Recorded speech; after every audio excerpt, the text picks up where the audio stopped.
안녕하세요. 만나며 사랑하며 5, 6과 지속적인 만남은 큐티를 소개하고 함께 큐티를 실습해보는 그러한 시간을 갖습니다.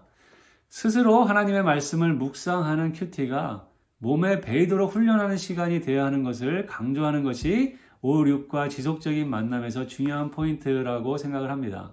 사실 나도 큐티 생활을 잘 못하는데 어떻게 큐티를 남에게 가르칠 수 있는가 하는 부담이 대부분 만사를 섬기는 만사 교사들에게 있다는 것을 보게 됩니다. 우선 만사는 누가 누구를 가르치는 것이 아니라는 것부터 우리가 다시 확인할 필요가 있습니다. 만사는 내가 더 많이 알고 내가 더 성숙하기 때문에 섬길 수 있는 것은 분명히 아닙니다. 그저 내가 먼저 섬김을 받았기 때문에 섬기는 것이죠. 만남의 사랑하며 1:1 양육은 섬기는 자나 섬김을 받는 자 모두가 함께 예수님을 닮아가는 훈련의 과정에 있다는 것을 기억할 필요가 있습니다. 만사를 섬기는 교사도 여전히 주님의 제자가 되어가는 과정 가운데 있다는 것이죠. 저도 5, 6과를 나누게 될 때마다 사실 매번 내 자신의 큐티 생활을 다시 돌아보게 되는 시간에 왔습니다. 사실 그것이 은혜라고 저는 생각합니다. 큐티의 본질, 큐티의 바른 정신이 무엇인지를 나누면서 내 자신의 큐티 생활이 얼마나 또 본질에서 벗어나 있는지를 돌아보고 다시 그 자리로 돌아오는 시간을 갖게 되는 것, 그것이 중요하다고 생각을 합니다.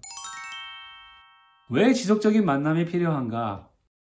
하나님과 내가 만나서 사랑할 수 있는 관계가 되었기 때문이라는 것이죠. 내가 구원을 받은 것이 예수 믿고 천국을 보장받는 것으로만 그치는 것이 아니라는 것을 확인할 필요가 있습니다.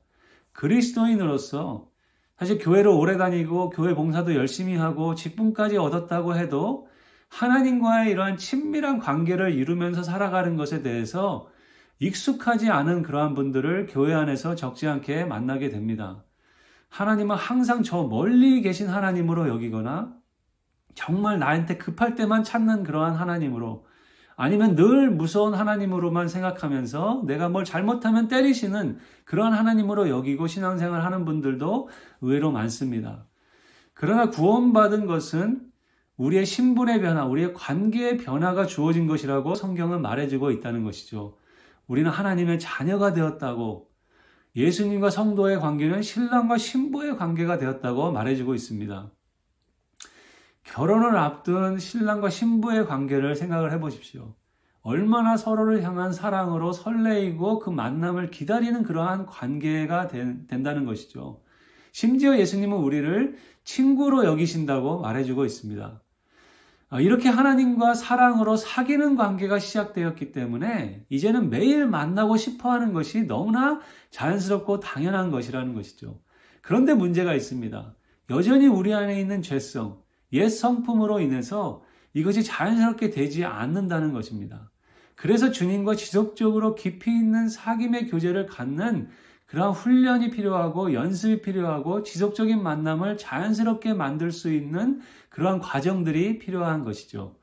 그래서 이제 만사 교제의 내용을 읽으면서 자연스럽게 큐티가 무엇인지, 큐티의 본질을 함께 나누는 그런 시간을 갖게 됩니다. 큐티에서 가장 중요한 것은 무엇일까요?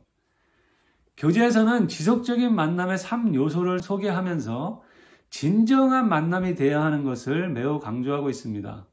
큐티는 거룩해지기 위해서 돌을 닦는 것이 아니고 그러한 종교적인 행위가 되어서 안 된다는 것을 강조하고 있습니다.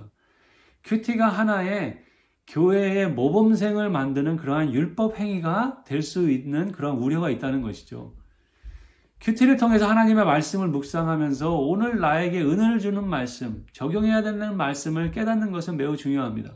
그러나 더 중요한 것은 그 말씀 묵상 시간 중에 진정 하나님을 만났는가 하는 것입니다.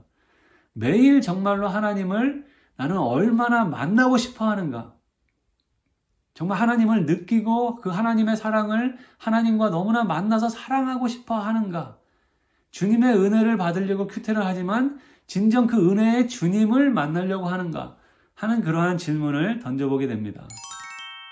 어떻게 지속적으로 만날 수 있는가? 주님을 만나려면 하루 중 일정한 시간과 장소를 정해야 되는 것이 정말로 중요하다는 것을 강조해야 됩니다. 사귀는 사람을 만날 때도 시간과 장소를 정해야지 만날 수가 있듯이 그 시간과 장소만 하면 정말 주님을 만날 것에 대한 그러한 설레이는 마음을 갖는 것, 그러한 시간과 장소가 매일의 삶 가운데 있다는 것, 이것이 정말 중요하다는 것, 그것이 큐티의 본질의 시작이라는 것을 함께 확인하는 것이 이 시간의 중요한 포인트라고 생각을 합니다. 이제 6과에서 매일 주님과 교제하는 삶을 위해 이 만남의 사랑함에서 디자인한 큐티 묵상 실습, 그 교재를 가지고 함께 나누게 됩니다. 4과 만남의 의미에서 나누었듯이 하나님은 이제 내 안에 항상 함께 계신다는 것이죠. 하나님 저와 함께 해주십시오. 그렇게 기도할 필요가 없다는 것입니다. 정말 예수님을 영접했다면 이제 내 안에 항상 함께 하신다는 것이죠. 이제 중요한 것은 내가 주님과 함께 하는 것이라는 것입니다. 큐티를 시작할 때 그래서 바로 성경 묵상으로 들어가는 것이 아니라 나 자신을 하나님께 가져오는 그러한 시간이 굉장히 중요한데 그 기도의 시간을 그렇게 가져가야 된다는 것이죠.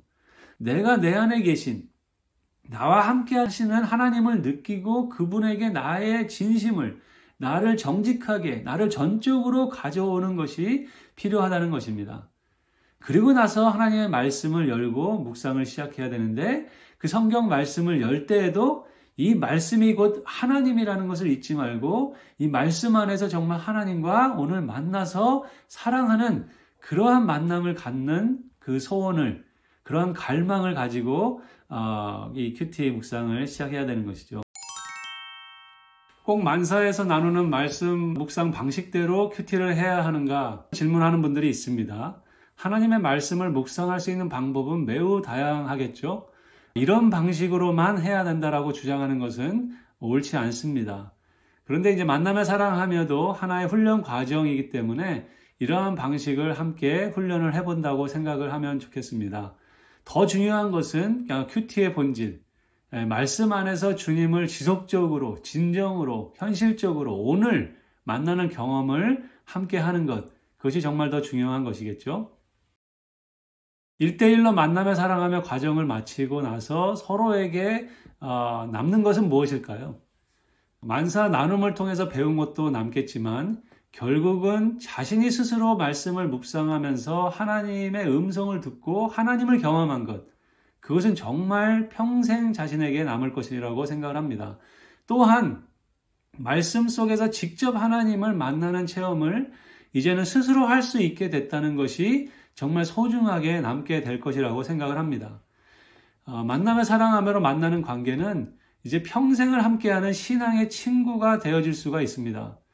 만사 과정이 마치고 나서도 이제 스스로 그러한 말씀 묵상하며 큐티의 묵상을 함께 나누고 그러한 서로의 신앙을 격려하는 신앙의 친구, 신앙의 동반자가 있다는 것이 얼마나 소중한 것인지 모릅니다. 그래서 지속적인 만남에서부터 이제 앞으로 매주 만남의 사랑하며로 만날 때마다 이 큐티로 함께 그 말씀을 묵상하는 것을 나누는 그 시간을 매우 소중하게 가져가는 것이 정말 중요하다고 생각을 합니다. 오늘은 여기까지 하도록 하겠습니다. 감사합니다.